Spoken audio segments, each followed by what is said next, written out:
खाला जे पुट ज़ैन जी बर्थडे अची रही आहे। पर खाला त ॿिए शहर शिफ्ट थी वई आहे। मूंखे ज़ैन खे गिफ्ट ॾियणो हो। त हिन में कहिड़ो मसलो आहे, असां TCS जे ज़रिए मोकिलियूं था। तमामु सुठो आइडिया आहे, अम्मी खे बि ॿुधाईंदासीं। अचो त गिफ्ट सिलेक्ट कयूं।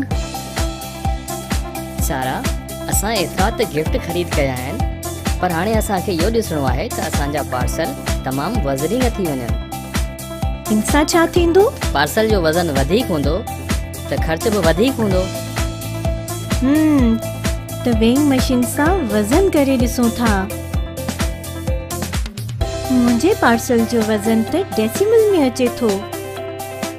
डेसिमल खां पोइ एतिरा नंबर्स मूंखे परेशान था कनि। 5.0612 किलोग्राम। को मसलो न आहे, राउंड टू नियरेस्ट 10th कयूं था त जीअं असांखे पार्सल जा पैसा कैलकुलेट करण में बि आसानी थिए। राउंड टू नियरेस्ट 10th इहो की? तमामु आसान आहे, बस यादि रखो। 4 or less, just ignore. 5 or more, add 1 more. 4 or less, just ignore. 5 or more, add 1 more.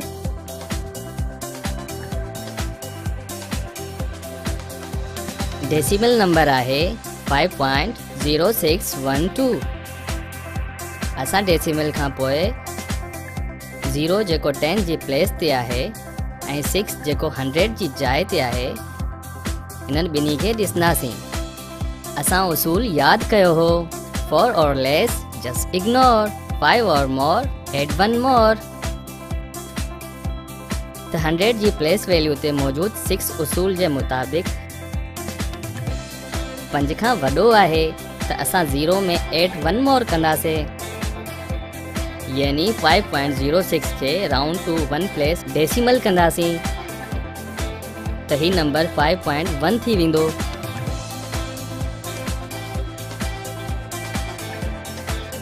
तो मुंहिंजे पार्सल जो वज़न 5.1 किलोग्राम आहे। हाणे तव्हां कोशिश कयो, उसूल यादि आहिनि न? 4 or less, just ignore. 5 or more, add 1 more. जेकॾहिं डेसिमल नंबर आहे 2.3491 त राउंडिंग नियरेस्ट 10th खां पोइ ही कीअं लिखबो?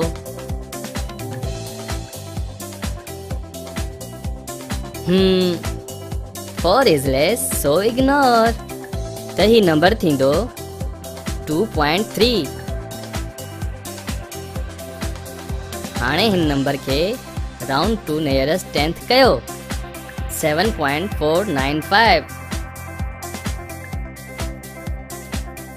Good. 5 or more, add 1 more त ही नंबर थींदो 7.5। अचो त हाणे ॿिए पार्सल जो वज़न था कयूं। त मुंहिंजे पार्सल जो वज़न 6.7489 किलोग्राम आहे। हाणे मां राउंड टू नियरेस्ट 100 करे ॾिसां थो। असां डेसिमल खां पोइ 100 जी प्लेस ते 4 ऐं 1000 जी प्लेस ते 8 खे ॾिसंदासीं त असां उसूल यादि कयो हो। 4 or less, just ignore. 5 or more, add 1 more त 1000 जी प्लेस वैल्यू ते मौजूद 8 5 खां वॾा आहिनि। असां हिकु वधीक जोड़ कंदासीं ऐं 100 जी प्लेस वैल्यू जी जाइ ते मौजूद 4 हाणे 5 थी वेंदा त ही नंबर राउंड टू नियरेस्ट 100 थी 6.75 थी वेंदो। आमना जे पार्सल जो वज़न 6.75 किलोग्राम आहे। हाणे तव्हां कोशिश कयो, उसूल यादि आहिनि न? 4 or less, just ignore. 5 or more, add 1 more. जेकॾहिं डेसिमल नंबर आहे 52.31720 त राउंडिंग टू द नियरेस्ट 100 खां पोइ ही कीअं लिखी सघिजे थो?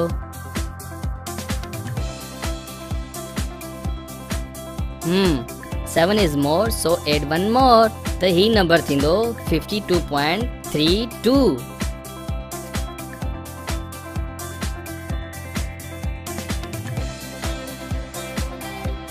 हाणे हिन नंबर खे राउंड टू नियरेस्ट 100 कयो 15.8237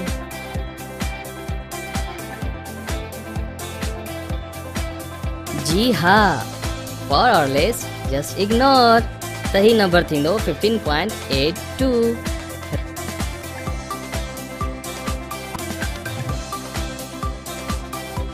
Rounding decimal is easy.